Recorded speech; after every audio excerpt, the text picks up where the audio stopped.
wonderful electronic invention I want you to see. It looks something like this. The Veracity Podcast. Discovery Sessions.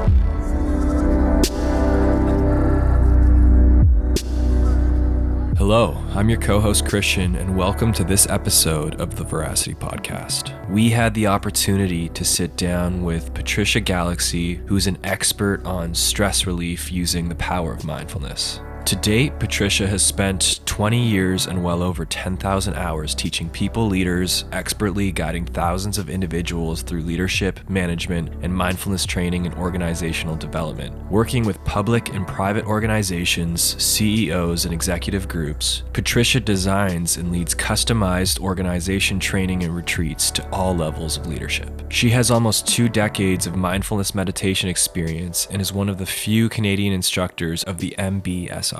Mindfulness Based Stress Reduction, fully certified through the Center of Mindfulness and Medicine, Healthcare and Society, University of Massachusetts Medical School. In September of 2016, Patricia was awarded the Kelly Outstanding Teaching Award from Royal Roads University for Outstanding Workshop Facilitation. This episode was quite the journey in terms of theory related to mindfulness, and it was extremely practical. Patricia was very well spoken, very articulate and poetic. I feel like if you're already a practice meditator, it's going to just reaffirm what you're doing and introduce some really interesting theory. And if you're a skeptic, she makes a really convincing case for it. So it's definitely worth your time. So on that note, let's get right to the podcast. Enjoy.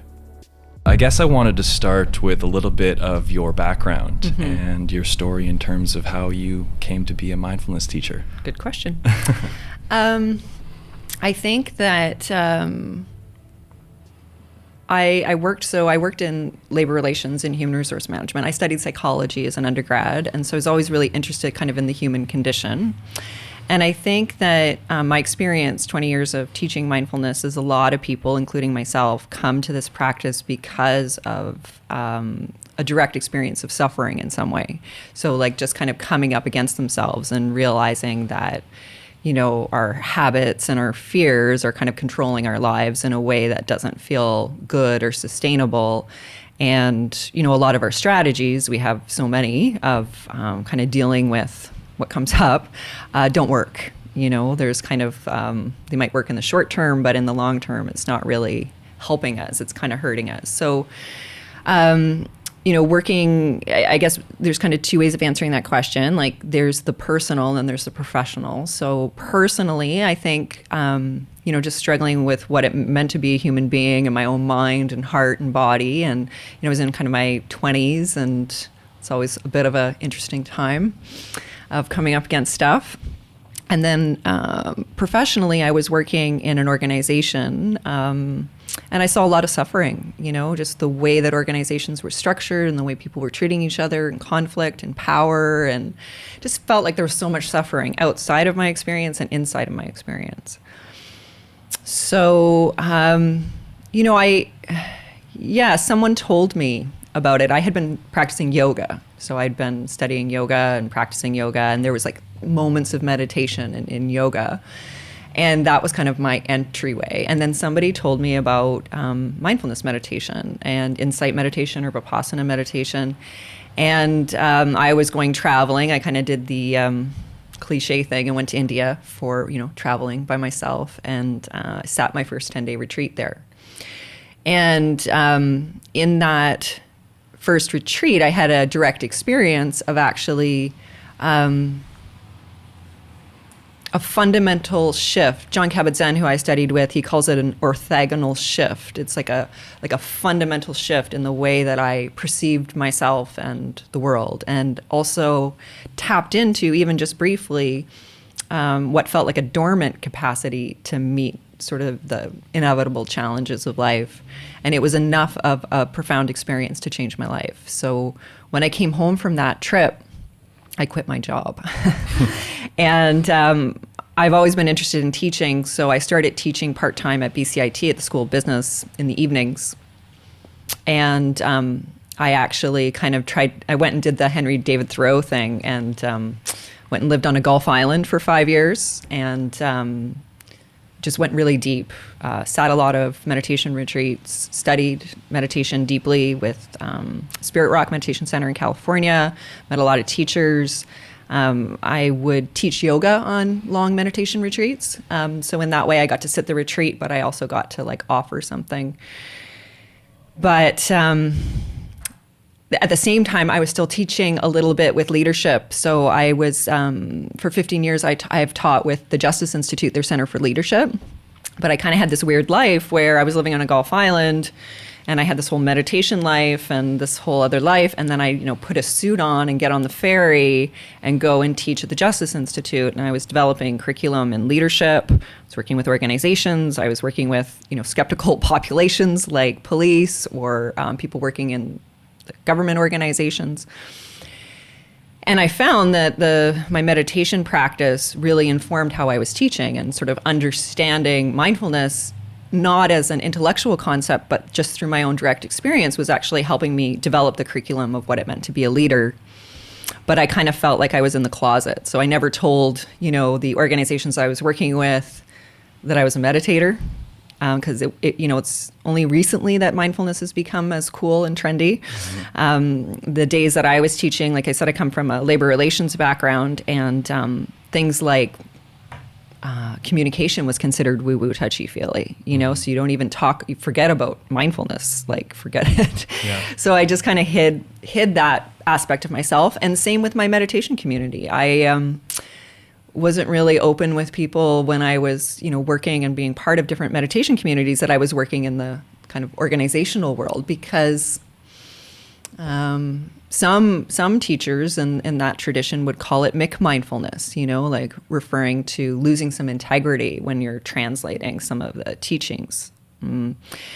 So it's really, I guess it's kind of a longer explanation, but it's a long journey, and it was. So it's been 20 years, and I'd say I moved here to Victoria in 2010, and it was right around that time when I kind of came out of the mindfulness closet and really just kind of brought these two things out into the world and just said, I teach leadership, but I also teach mindfulness. And it was around that time, 2010, when I met Jon Kabat-Zinn. So University of Massachusetts Medical Center. And Jon Kabat-Zinn, in 1979, he designed Mindfulness Based Stress Reduction. So MBSR, Mindfulness Based Stress Reduction, was, well, first of all, it's the most widely studied mindfulness program in the world. So that's where most of the research, particularly early research on mindfulness, came in. And so Jon Kabat-Zinn had been a meditator for 20 years or more, and he worked in a hospital setting. And, you think about a hospital, a lot of suffering, and a lot of people who were given diagnosis, and some of those diagnoses were terminal diagnosis, like, you're going to die, or chronic diagnosis, you have an illness, we've done everything we can do, you're just going to have to live with it. Because he was a meditator, he knew that it was possible to work with your own mind. And so even though you might not be able to change your diagnosis, you could change maybe how you're relating to your experience as it is. So he convinced University of Massachusetts, the medical school there, to start with this MBSR program, and he designed an 8-week program to basically teach people very basic introductory mindfulness practices over 8 weeks. People commit to at least 45 minutes to an hour every day of practice. And what they found in that first couple of years of doing the MBSR was, the hypothesis was that people would feel some ease having these skills. They'd still have the problems. But what was really interesting is one of the first studies that they did, because it's a hospital, so they wanted to measure the results, was with psoriasis patients. And so they found that with one of these early studies with psoriasis patients, yes, people reported who had done the MBSR, they reported actually more ease with their condition, but surprisingly, they also reported improved symptoms. So that was, I think, in the early 80s, that study. And so we know this, that the mind and the body are connected. Like we absolutely, it's not like some crazy idea. It's like for real. And because MBSR was this, it was a bridge. So my MBSR is a bridge because he was trying to bridge something like mindfulness with like hospital and, health. And when I met him, I actually felt like this deep recognition, because I felt like for the last 10 years, that's what I'd been trying to do with leadership and mindfulness. But I didn't feel like I had the language. I certainly didn't feel like I had the research. I didn't have this kind of evidence-based approach. So if I approached an organization, want to talk about mindfulness, they're kind of like, what the hell are you talking about? What's it going to look like, you know? Whereas when I met Jon Kabat-Zinn, I was like, oh my God, dude, you're doing this cool, you're doing this right. And so I ended up doing the training with him. And so I got certified in MBSR. And so I am one of few Canadian instructors who are actually certified to teach the Mindfulness Based Stress Reduction program. And I've been teaching that since then. So longer story, but that's kind of how I got to where I am now, which is this intersection between mindfulness and leadership. That's really interesting. Yeah. I guess one of my questions would be the skepticism related to mindfulness, especially, we'll say, in the private sector, which seems to be what you've specialized in terms of bridging that gap. So what are some of the skeptics saying, and how would you respond? Like, what are some of the things that you hear most often in terms of folks that are saying this is woo-woo? So some of the skeptics, I would say a lot of it has to do with misinformation. So just kind of like a misunderstanding of what mindfulness is. And I'm so surprised. Actually, yesterday I was even given a talk to a group of HR professionals, and there's a real range of what people think mindfulness means. If you ask people what's mindfulness, it's really interesting what they think. You know, I remember working with a bank. It was a financial institution, and the organization had convinced the CEO to work with me. And I talked to him on the phone in preparation for delivering a workshop. And he said, is there going to be birds and feathers? And I was like, no, there'll be no birds, there'll be no feathers. But he had, this one introduction to meditation when he was a kid. He had some aunt that meditated, and she was really into birds and feathers. And so he had this association in his mind. And as crazy as that sounds, it's that kind of stuff that I hear. One of the groups that I've been working with for the last 6 years are CEOs. So there's a forum called McKay or O Forums, started by a woman named Nancy McKay. And they're forums of CEOs throughout the province of British Columbia who come together and learn together. And for the last 5 or 6 years, I've been invited to speak to this population and to work with them on retreats. And so there's another skeptical population, but also open. So some of the things I hear from them is kind of like, prove it. Like, how is this going to help me be a better leader? I think I hear that. Like they're open as long as I can kind of talk about evidence and how it relates to them.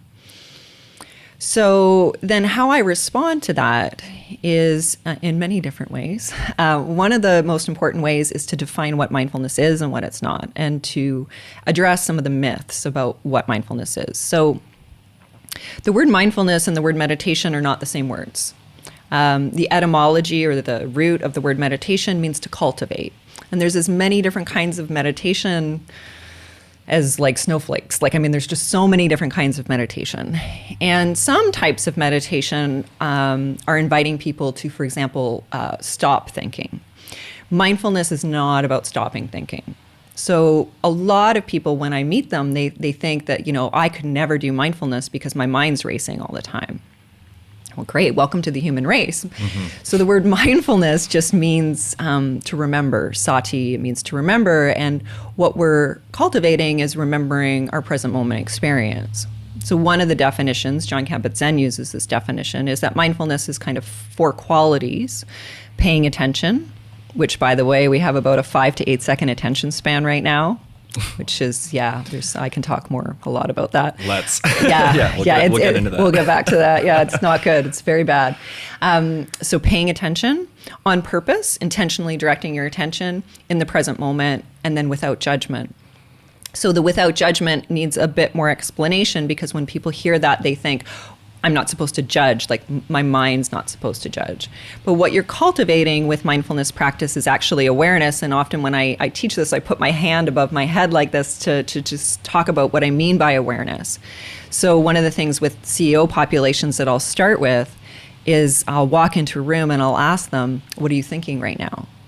And I'll say, I don't want to know, so thank God, because I have a good sense, of what's going on, particularly if they are skeptics, right? Yeah. It's kind of like, oh boy, here we go. Here's the lady, Mm-hmm. And so I ask them to just pay attention to what they're thinking and just notice if their mind's in the future, if it's in the past, if they're judging, if they're planning, what are they doing? And I ask them, they don't have to change it. They don't have to fix it. They don't have to stop it, but to just know it.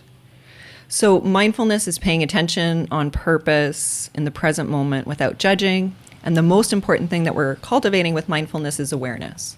So just awareness of whatever is actually occurring in the present moment in the mind, in the body, and in the heart without judging it, and even with being kind to it. So a really important thing then is, how do I link this to the question, how is this going to help me be a better leader? Because that's the question. They're like, I'll do anything. Like, these are successful people, and they're like, I'll do whatever it takes. Like, I know these people, and like they get up at 4 a.m. and they'll jog. And there's a CEO here in Victoria that I know who, gets up at really early and goes running and then jumps in the ocean, like every day. And before she even, and then bikes to work, So these are committed people who are ready to do anything. Type A's, right? Who want results. They want results. Yeah. So this is an important thing actually that we need to talk about. So the cool thing is, because they're type A's that want results, they're open. They're kind of like, okay, how's this going to help me be a better leader? So I start with that. So the first thing is I link it to some of the research in leadership. So Otto Scharmer at MIT is an economist, and he says that the success of any intervention depends on the interior condition of the intervener, right? So when we talk about leadership, often what we think about is like strategy, business planning, being able to direct other human beings. But the problem is that the success of that intervention depends on the interior condition of the intervener. So we all know individuals who have what we would call presence, and that is an interior quality that needs to be cultivated. And because a lot of leaders have a 5 to 8 second attention span, they don't have that capacity.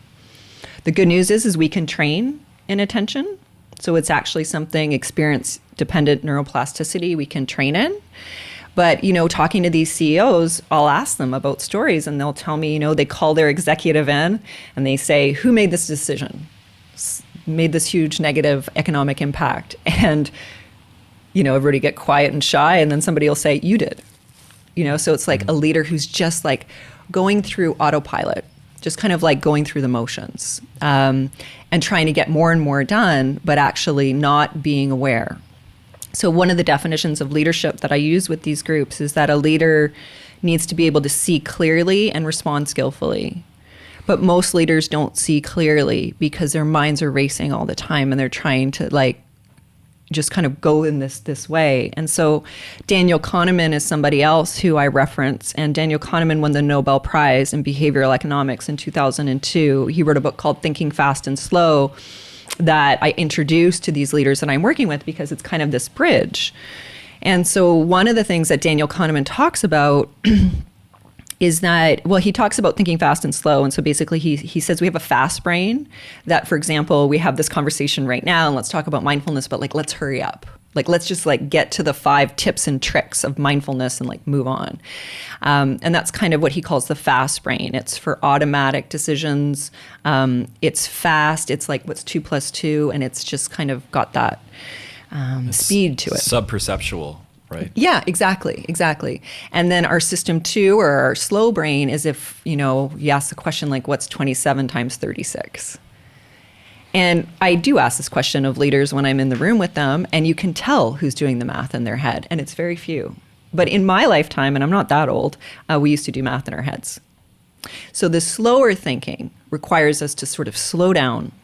And so Daniel Kahneman says that the economic impact of overusing system 1, the fast brain that's just let's get as much stuff done as we can, and underusing system 2 has astronomical economic impacts globally, organizationally, personally, and professionally. So one of the ways that I talk to leaders and skeptics is to talk about the economic impact of not being able to work skillfully with your own mind or to be able to see clearly, because you can't respond skillfully if you're not seeing clearly, and most aren't seeing clearly, right? Yeah. So, and Daniel Kahneman goes on to say that shifting from reactive responses and quick fixes on a symptoms level to generative responses that address systemic root issues is the single most important leadership challenge of our time. All understanding, right, begins with stillness. It reminds me of a metaphor, which is the metaphor of water. And when water is unstill, its reflection is fragmented and distorted. And it's only until that water is still that it accurately reflects the world around it. Yeah. And I think that's a beautiful metaphor for the mind, right? Having compassion as a leader is extremely important, because otherwise you're going to have a huge turnaround. That's right. Yeah, that's right. You know, people feel it. And, you know, I like that. And I use that often, that analogy of water, you know, and I'll use the CEO groups because, you know, they, like I said, they kind of might represent some of the skeptics. And one of them told me, like, confessed that, you know, just going through like autopilot, leaving his house one morning and actually stopping, going back in, looking in, you know, opening the shower curtain to see if he took a shower because he didn't remember if he took a shower or not. Just kind of like, and, you know, Jack Kornfield, who has been one of my teachers, mindfulness meditation teacher, says that, you know, the biggest regret that people have at the end of their life is that they miss their lives. Like, I've just got to get through this interview, and then I've just got to get through this week, and then I've just got to get through, and we just got to wait till my kids are older, and I've just got to wait till. And so, but the only time that we actually have to learn and to grow and to heal and to change is the present. But most of us aren't here most of the time. Right. Yeah. So where would you begin with a leader? Like, what would the starting point be for somebody who's entering this domain completely fresh, open? Where would you start?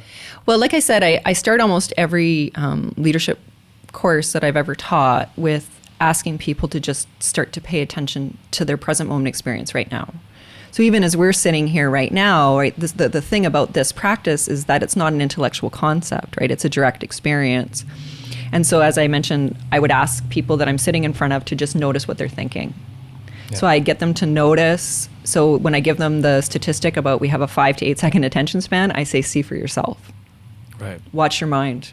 Yeah. You know, so I ask people to just watch. How long can you stay before you go? And then I ask them, where do you go when you go? Right? So there's this, like I said, experience-dependent neuroplasticity, which is the brain and the nervous system are organs that change in response to our experience. So if we're training in distraction, there's just a more likely that we're going to be distracted in the future. I also talk about some of the research. So 2 researchers at Harvard, Killingsworth and Gilbert, did a study of 650,000 people, and it was called the Mind Wandering Study. And in short, it just showed that most of the time we're not here. But also, very importantly, not only are we, when we're not here, they also measured our happiness or well-being. And so some of the research is really demonstrating that even if what you're facing in the present moment is a challenge, being able to meet it and to be fully here is, we suffer less. We actually struggle less. I also, a very important practice is to get people into their bodies. So we, you know, James Joyce said that we, you know, one of his characters lived a short distance from his own body. Like, we're just kind of stuck in kind of this control tower of the mind, this virtual reality. It's not really happening.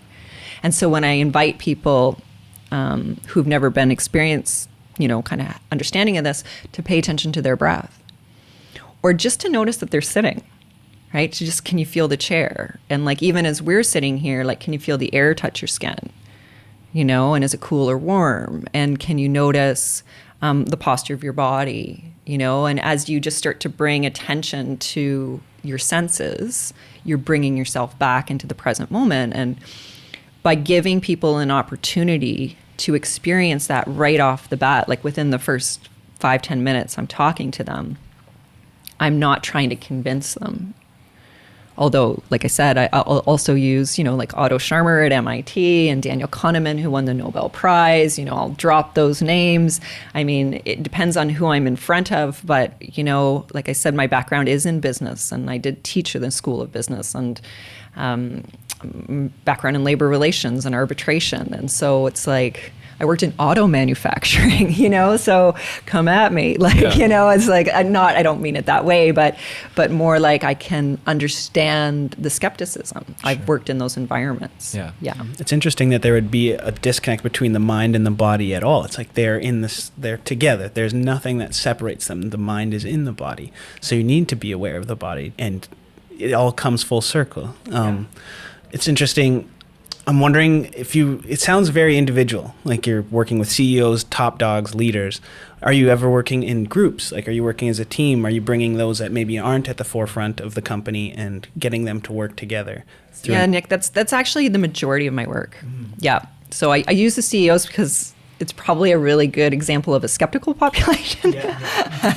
And I apologize to any CEOs listening, because not all of them. Some of them actually, I've gone on to do one-on-one work, and they've really developed a practice and gone on to do the 8-week MBSR program and are regular meditators. So I have to say, although they're skeptics, they're also, if they see a benefit, they'll keep doing it. And I've seen that a lot. However, to your question, the majority of what I do is with groups.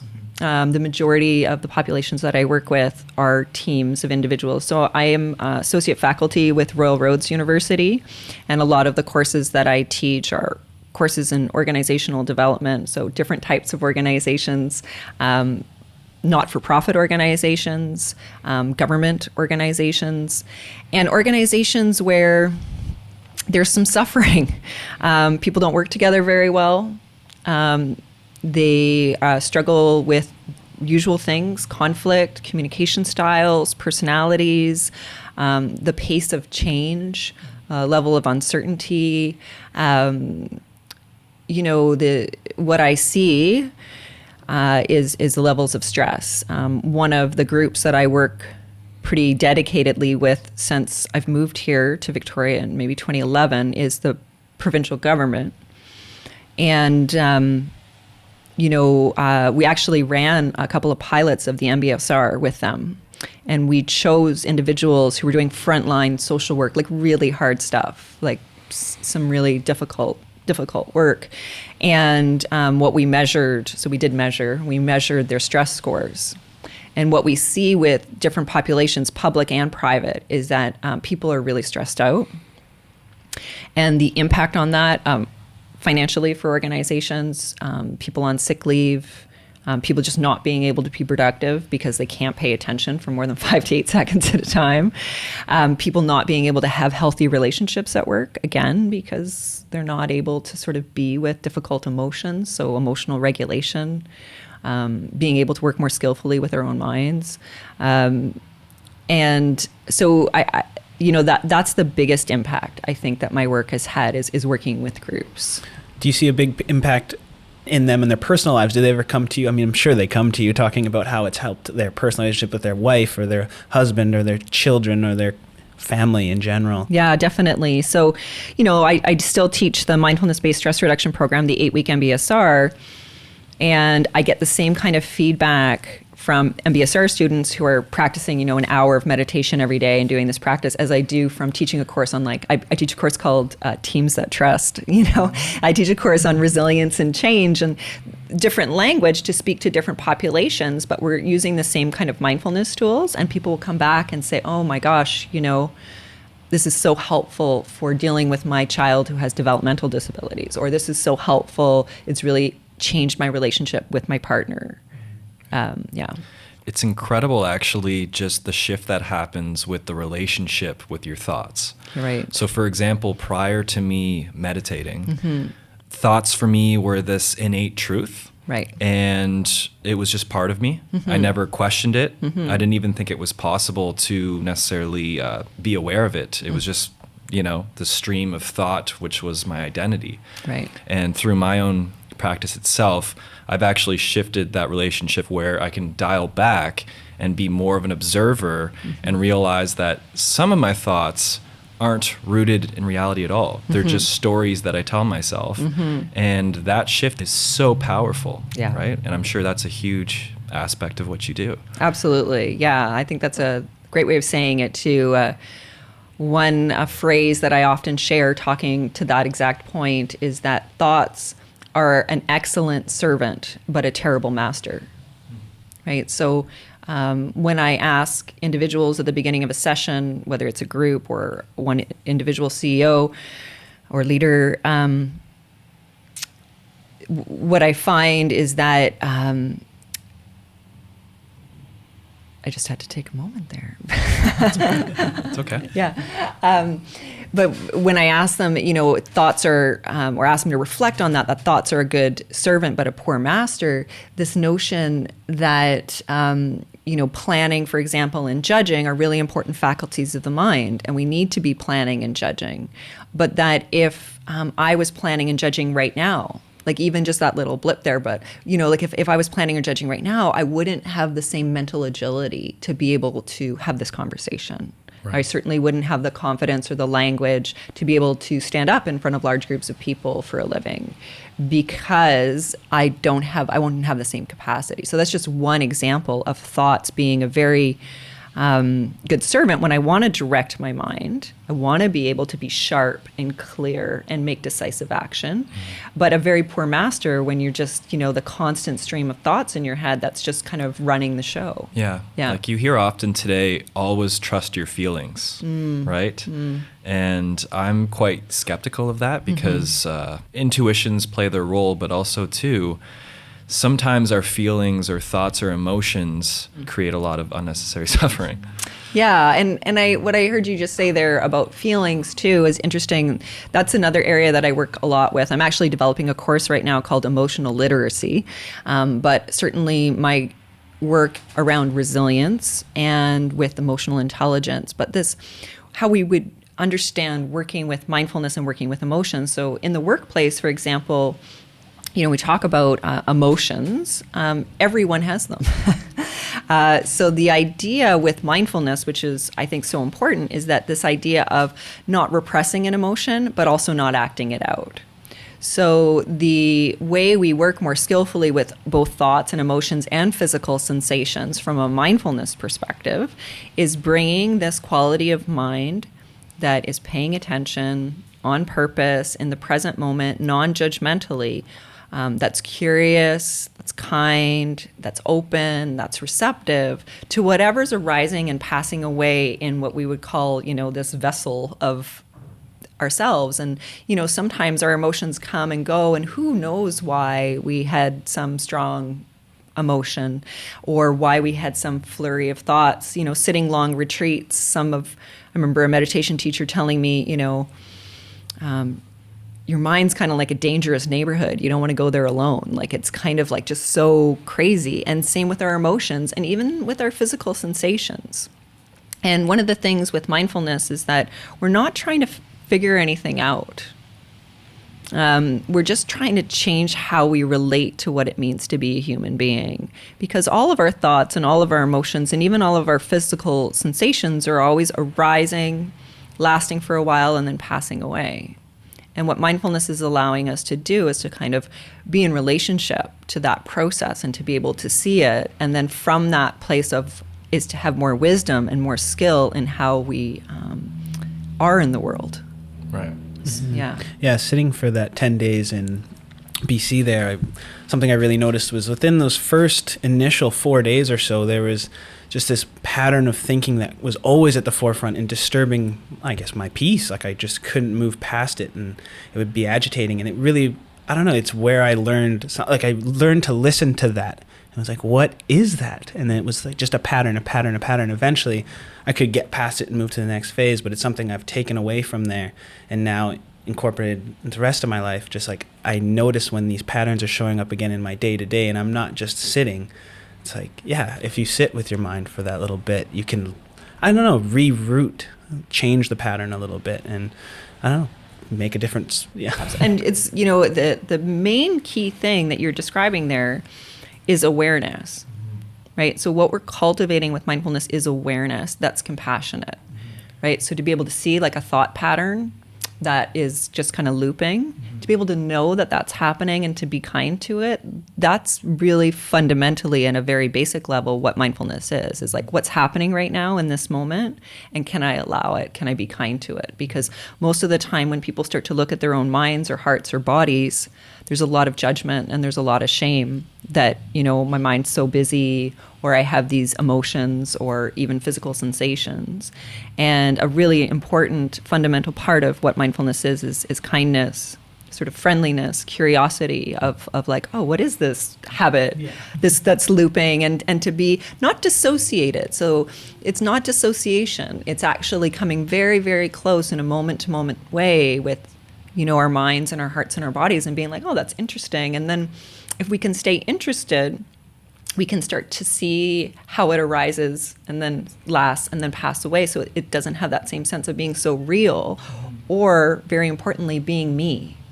Right. So there was a moment of kind of identity crisis because after that phase came another phase of thinking, other patterns that started to show up. And then, you have that moment where you're just like, I'm just accumulation of these constant patterns. And like, is this me? Or is this like a program I've just fallen into? And can I break said program and make a change? Yeah. And it's, the great instruction. So my teacher for the last, bit, I've had many great teachers, and I'm very grateful too, but is a guy named Steve Armstrong. Steve Armstrong is one of the first teachers to bring mindfulness to the West. So there was a group of them: Jack Kornfield, Joseph Goldstein, Sharon Salzberg, and Steve Armstrong, early days, like 60s, 70s, he's one of the first dudes. And so he's been teaching for almost 50 years. And, he's been my teacher, and I've been so grateful for him. But one of the many things that I've learned from him is that it doesn't matter so much what's going on. So it doesn't matter what goes on. Like, you go on a retreat and some people are like, oh, I saw lights, or there was this, or there was that, or, my mind was doing this, my body was doing that. And what we care about in this practice is more the quality of mind that knows, like the awareness itself. That reminds me of a statement that Sam Harris said, and I'm a big fan of Mr. Harris, and it was that all we really have is consciousness and its contents. So consciousness is the broad awareness in which everything unfolds, and then its contents include your emotions and your thoughts. So like all the objects, visually, auditorily, all the sensational input, your thoughts are also in that domain, and you can literally experience those thoughts as you would experience an object, and just simply observe the impermanent nature of it. And with that, there's a lot of peace, because of course, with the law of impermanence, it's what has the nature to appear has the nature to disappear, which is enjoy the moment while it lasts, if it's enjoyable, and then realize that a bad moment or a moment of tension or stress will also pass. Right. And so it's just kind of like finding peace in the flow, almost like a surfer on a wave, right? Exactly. Yeah. In fact, that phrase, you can't stop the waves, but you can learn how to surf, is one that I often use. And the analogy of a wave is a good one, because it's kind of always arising and passing away. And if you've ever played in waves, sometimes I talk about that. I remember the first time I have, the fortune of spending a lot of time in the ocean, different places in the world. And I remember the first time, like totally getting the washing machine in the wave, and I thought I was going to die. But then once you figure out that you just have to completely let go and surrender, you can't fight it, it becomes fun. And I actually see that, and that's actually one of the most rewarding things that I see with people, is that the stressors in their life don't tend to go away. Their colleagues are still the same person, or their partner still does the thing that they don't like, or they still have maybe a physical condition or a mental condition that they have to deal with. But they have more awareness, and they have more curiosity, and they have more kindness. And I remember teaching the MBSR. About week 5, there was a woman in one of the first courses that I taught, and she came in with this huge smile on her face. And she said, I had this great experience. I said, what happened? She said, I was so angry at my husband. She's like, I was so angry. But she said, I don't think in my whole life, and she was older, way past middle age. And she was like, I don't think in my whole life I've let myself experience anger. Not repress it. She knew that, but also not act it out. but to actually stay with the experience of anger as a moment-to-moment experience, like a wave that actually comes and kind of moves through you and then kind of passes away. And she was so excited that she was in this new relationship with her own emotional experience that she was like giddy, like a kid. She was like, this is amazing, you know? And, apparently, the Dalai Lama was asked, like, do you still get angry? And he said, absolutely. But he said, I know it so well. Right. And that's what he means, right? Yeah. He's practicing this moment-to-moment, kind, open, curious, receptive, embodied. Right. Embodied is a very important part of that. Well, even anger itself has a very short life. If you can just process it and let it go. But the reality is we remind ourselves over and over again why we're angry. Yes. And then before you know it, you're in this perpetual state of anger for sometimes weeks, right? And I've been there myself where I've been completely at bay of the emotion and not having any awareness or acknowledgement. And then, of course, in the workplace, you carry that, right? And then, of course, you're in this reactive state. Yes. And then people are reacting to your reactivity. Yes. And then all of a sudden, you're in this turbulent atmosphere that nobody wants to be in, and shit's hitting the fan. Yes. Right? Yeah, that's just it. And in the work that I do in organizations, that's a big part of what I talk about. I was just with an agency on Friday who does, again, very difficult health and social service frontline work. So these are people who have very challenging work, and I have so much respect. And actually, I love working with those populations because, probably heard the term wounded healer, but the people who are out there really helping others, they themselves need a lot of support to be able to keep doing really difficult work. And so I was with a group like that on Friday, and we were talking about that. And there's so many funny examples of like catastrophizing, like taking an emotion and like snowballing it into this, end of everything. And in resilience research, so I use that language a lot around resilience and positive psychology. So there's a Martin Seligman at Harvard University, kind of the godfather of what's called positive psychology or the psychology of well-being. He talks about the 3 Ps, which are permanent, pervasive, and personal.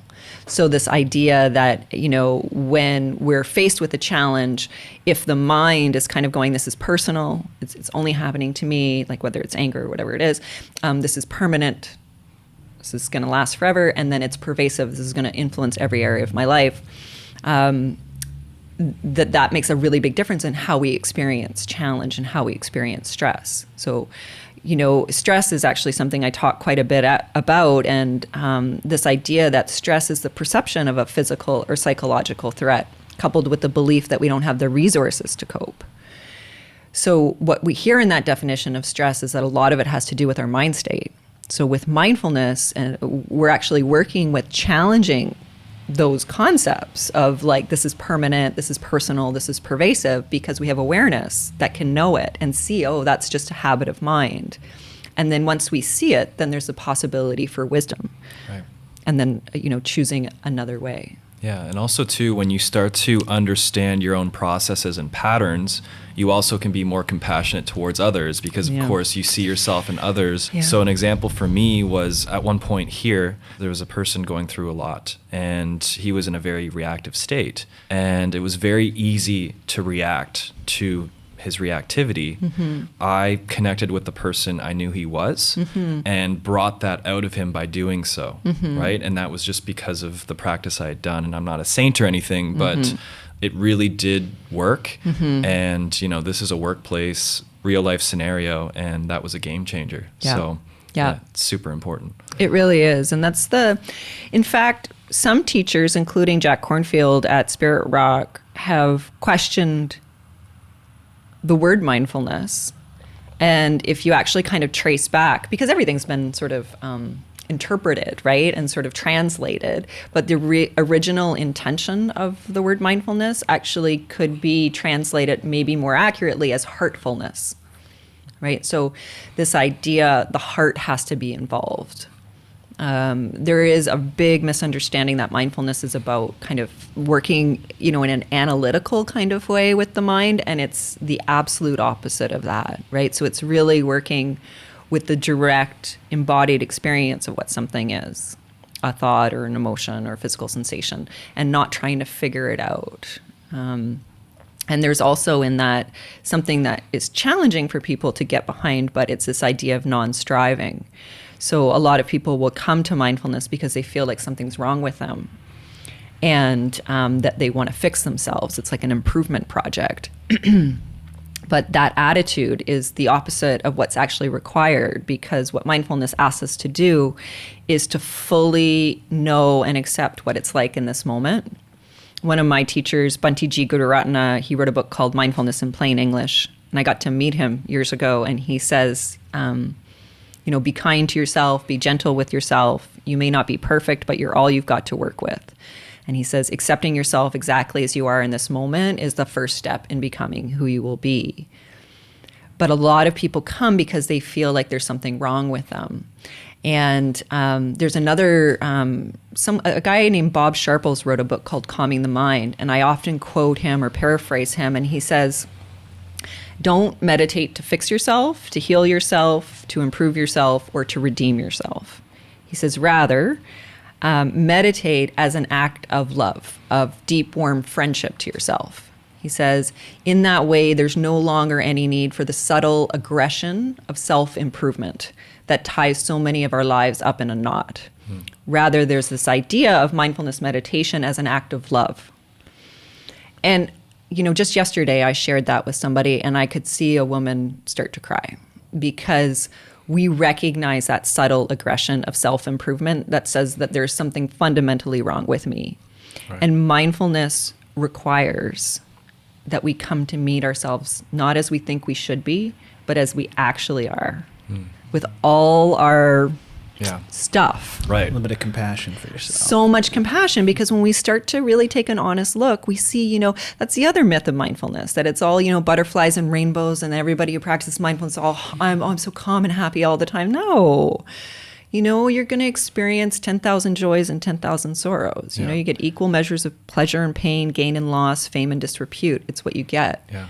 And so it's not about only digging yourself, when things are good. And, sometimes people will ask me, what's the biggest difference in my life having meditated for 20 years? And truthfully, it's how I talk to myself.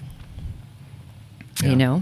It's, I'm a lot kinder. It's not that I don't get pissed off, and it's not that I don't do stupid things sometimes, say dumb things, I'm just a human being, and every good teacher that I've ever met will tell you the exact same thing. Right. And they'll just say, but it's how we're relating to our experience. Yeah. Often too, when people describe their state, I hear this all the time. I am depressed. Mm-hmm. I am angry. Mm-hmm. I am sad. Right. Versus there is sadness. There is depression, there is anger. Mm-hmm. Like just that shift in itself. With the first version, you are literally identifying with that emotion as if that emotion is you. Right. And in a way, almost pigeonholing yourself into that circumstance, versus just there is anger in itself disempowers it, because there is anger. Right. Right? Now there's the opportunity for that anger to process. Rise and pass away. Exactly. Mm-hmm. And that's powerful, right? Mm-hmm. Yeah, absolutely. Yeah, in the practice of mindfulness, there's there's many truths, but one of them is that everything's changing all the time, and people can kind of get behind that because they just know it's true in their own experience. Two, that stuff happens that we don't like. There's difficulty, and it's not morose. It's just, sometimes I joke and say, right now the human mortality rate is holding steady at 100%, it's like, right. That's a for sure. Yeah. So no matter what, we're going to get old, definitely, or sick, but we're certainly going to meet that. And things are always changing. Things can and will be difficult. Right. And the last and really very important is this idea that it's not really personal. Yeah. That, sometimes I'll say to a group of people, is there anyone in this room who's never been angry? And everybody laughs, because it's meeting ourselves as we are. It's not about trying to be perfect. Right. Yeah. Now, in terms of attachment, I find attachment to be a difficult concept, right? And I wanted to explore the idea of that, because that's a very prominent Buddhist truth. Mm-hmm. And so with attachment, of course, it could be attachment to youth. It could be attachment to an ideology or set of ideas. And do you approach attachment in your teaching? Yeah. I wouldn't use the language of attachment. And again, I find I'm sort of translating, to populations what makes sense. What I would and do talk about is this idea of the suffering that comes with wanting things to be other than what they are. Right. Which kind of speaks to what I was just saying, which is like meeting ourselves as we are. And so rejecting any part of ourselves is going to lead to more suffering. And rejecting any part of our experience is going to lead to more suffering. It's almost as if we don't want what we have and we want what we don't have. That's right. And we're in this constant state Yeah. of this circumstance, which causes a lot of unnecessary suffering. Exactly. So it's kind of, a huge part, again, I'm just keep thinking about Jack Kornfield, but, he says that acceptance is maybe all of this practice. It's almost everything. Yeah. Is actually, and Tara Brach, who's somebody else I love, and she says, I think she might be quoting somebody else, but she talks about, the extent to what we can accept is going to be the extent of our freedom. Right? I love that. Yeah. It's really, and it's true, right? So the thing that's really important to understand is that it's not resignation. It's not resignation at all. It's just saying in this moment, it's like this. That doesn't mean that I'm not going to, so let's say,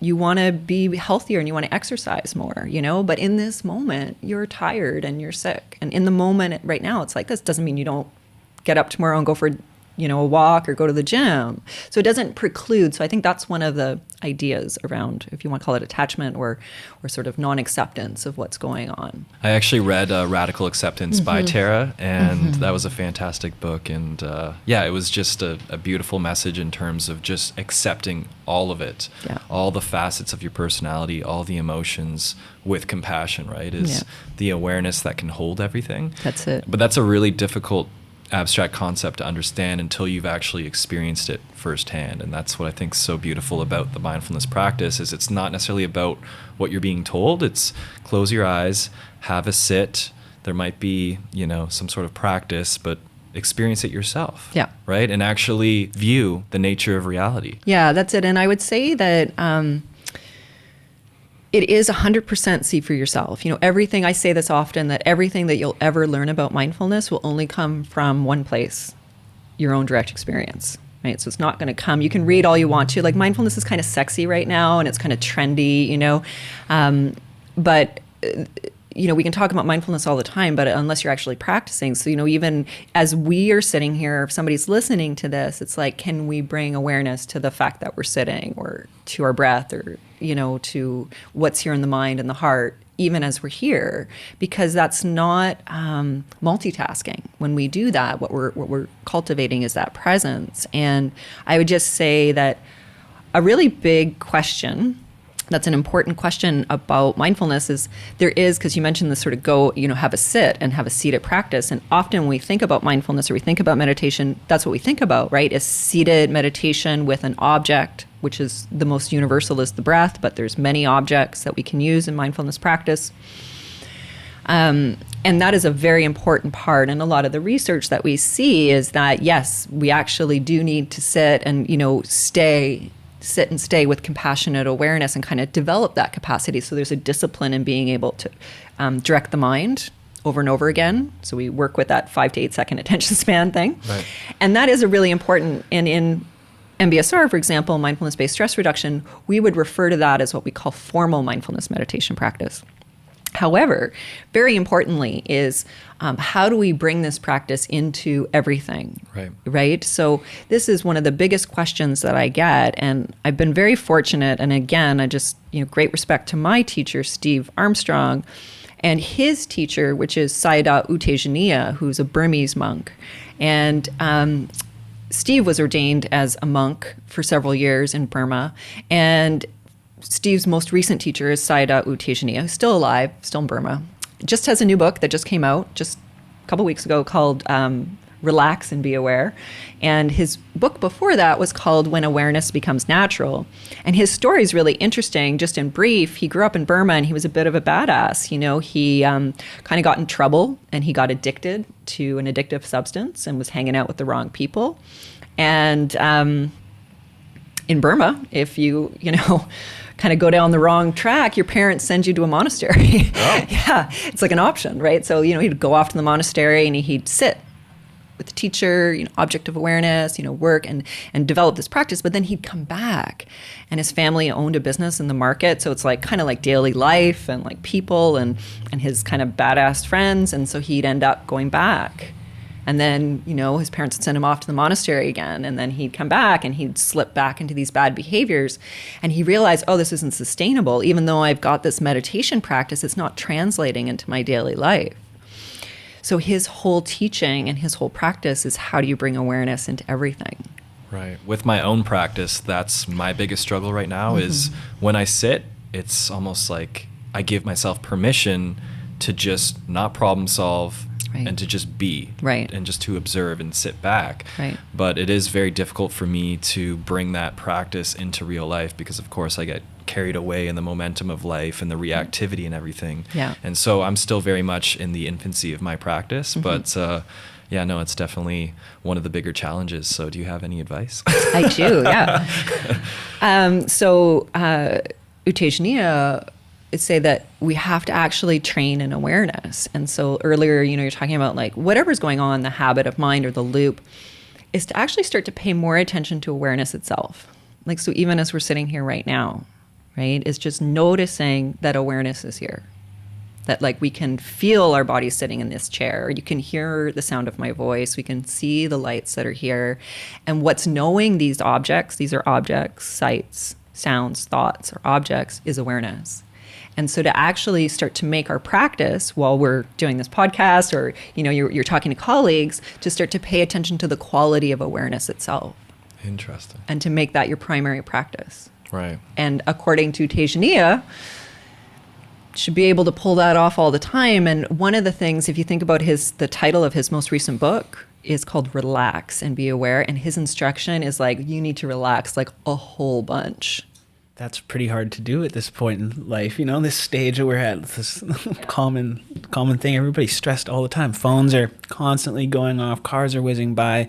Lights are going off. Sound, just so much overstimulation. It's true. And so do you have any tools, tips around that? Yeah. So it's a really good point. And this idea of cognitive overload and like how it impacts us and our autopilot existence and all this stuff that's coming up. When he says relax, when U Tejaniya says relax, he's not talking about like lie down somewhere and, like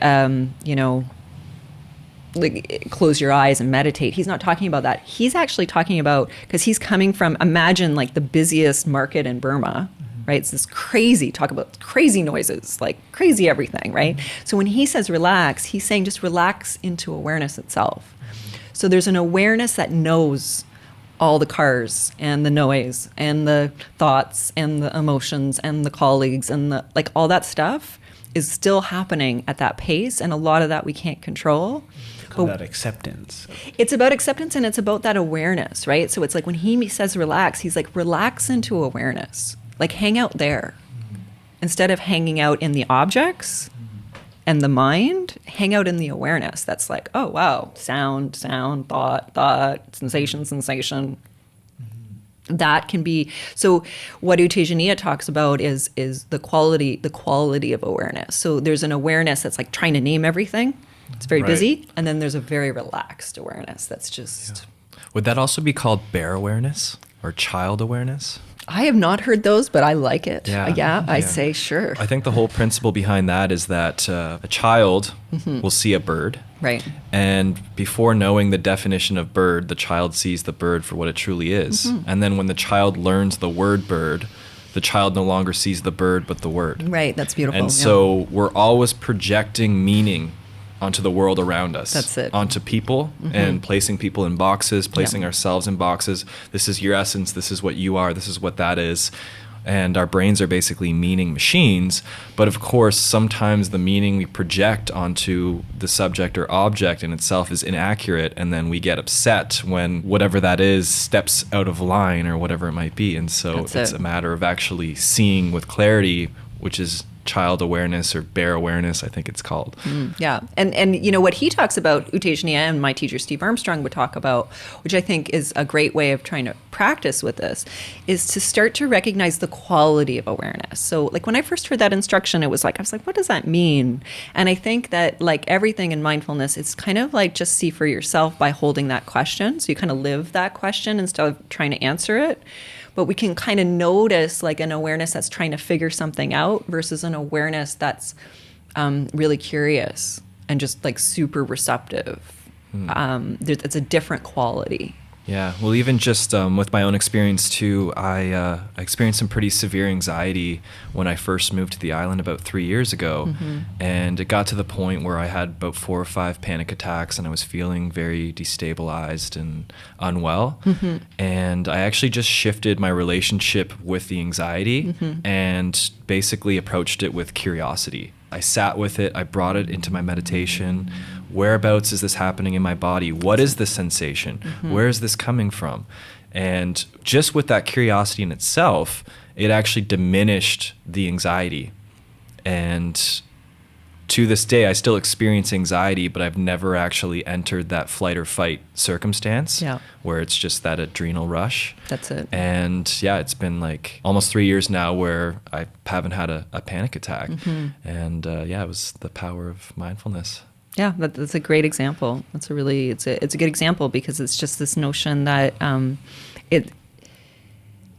it's how we're interpreting it, right? This kind of proliferation in the mind, and a lot of panic attacks come from not wanting to feel like we're trying to push something away. So that's that truth, right, of acceptance, where it's like, oh, this is happening, and those two questions, which is like, what's happening right now, and then can I be kind to myself? Yeah. It was fear of fear itself that actually perpetuated the fear, and then before I know it, I'm having a panic attack. There it is. Yeah. I wanted to talk a bit about the default mode network, and because that's really interesting science that is quite relevant and also related to mindfulness. And just what are your thoughts on sort of that research and your understanding of it? Well, I did study psychology as an undergrad, and I went to the University of Waterloo, and biopsychology was one of my favorite courses. However, not to date myself, but when I studied psychology, we didn't have the kind of tools that we have now. So fMRI technology and some of the ways that we're measuring the brain now wasn't developed to the same extent then. So the default mode network, just understanding these different parts of the brain and being able to measure them is giving us some other ways of understanding the mind, right? Which I think is great. I think one of the more interesting pieces of research on this default mode network, so basically it's one of the ways of thinking about this part of the brain, it's what activates when you're just kind of hanging out. So you're not directing the mind, it's just kind of what's going on, kind of in the background, kind of. It's like where the mind goes by default. And I think one of the most interesting pieces of research on that is that where the mind goes is it goes to thinking of self-referencing. So it's just thinking about yourself, basically all the time. Right? So, whatever is going on in the mind, we're like, how does this relate to me? How do I look? How's this coming across? Blah, blah, blah, blah, blah, blah, blah, blah, blah. And so when we start to see that story of me is really kind of pretty predominant in that particular part of the brain, then that's just like anything. It's something that we can then bring wisdom and compassion to and be a little bit more skillful about how we want to work with that so that that's not driving everything. This idea of thoughts being more of a servant, than a master. Yeah. And I believe too with the scans that they've done, they've actually proven that meditators are able to slow the activity in the default mode network, which leads to peace, right? Just a higher sense of well-being and happiness. And so, these are measures in science. And so for the skeptics out there, it's actually, there it is, right? Yeah. So, And, and I think that it says quite a bit about this kind of non-identification of self, right? So that when we're just constantly lost in that story of me, we suffer a lot. right. But that when we measure the brain, we see that that's basically what we're up to most of the time. So no wonder we're, It's flow state as well, right? When you're in the flow state, essentially, you're no longer separated with your experience. You are the experience. Right. Well, it's interesting because that question does come up quite a bit. And so the term flow came from the Hungarian, also my heritage, but Hungarian psychologist Mihaly Csikszentmihalyi, which I don't know if I pronounced his name right. It's very long, a lot of consonants. But so what he talks about in the flow state is he talks about the psychology of optimal experience, and that it comes, if you think of two axes, when we are both challenged and our skill is increasing, right? So if the challenge that we're facing is greater than our skill, then we're stressed. If the challenge is too low and our skill is too high, then we're bored. And so flow comes when we're kind of at this like beautiful place where we're just kind of on our edge. However, there is a difference between being completely engrossed in a task and mindfulness. So often I'll get that question, right? Like I'm a rock climber, and when I'm rock climbing, I'm just like so fully engrossed, and that would be a great example of flow, right? Yeah. Challenge and skill are I'm pushing myself all the time, and so I'm in this flow state.